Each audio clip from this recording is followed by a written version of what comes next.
Hi Click TV viewers, this is Dr. Faniteja, consultant orthopedician and joint replacement surgeon, Omni Hospitals, Visakhapatnam. ఈరోజు చాలా మందిలో ఉండే back pain, అందులోనూ disc problem గురించి ఒక రెండు విషయాలు మాట్లాడుకుందాం. సో అసలు ఏంటి డిస్క్?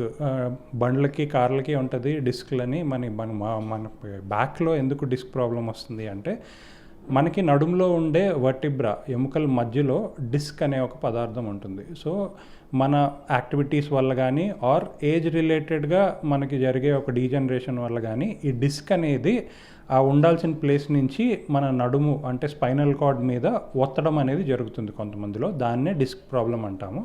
సో ఇది చాలా సివియర్ అయితే కనుక కాలంతా లాగుతున్నట్టు, అలాగే కొంచెం తిమ్మిర్లు రావడము, అలాగే కొంచెం వీక్నెస్ రావడం, ఇలాంటి చాలా సమస్యలు వస్తాయి. సో దీన్ని నెగ్లెక్ట్ చేయకుండా ఇమ్మీడియట్గా ఈ డిస్క్ ప్రాబ్లం కనిపెట్టాలంటే ఎంఆర్ఐ అనేది best diagnostic tool. So MRI చేసుకున్న తర్వాత మీరు డాక్టర్ని సంప్రదిస్తే ఆయన మీకున్న డిస్క్ ప్రాబ్లం బట్టి, దాని సివియారిటీని బట్టి ఏం ట్రీట్మెంట్ అనేది సజెస్ట్ చేస్తారు. 75-80% మందిలో ఆపరేషన్ లేకుండానే డిస్క్ ప్రాబ్లమ్ని క్యూర్ చేసుకోవచ్చు. వెరీ రేర్లీ సర్జరీ వరకు వెళ్తుంది. Thank you very much.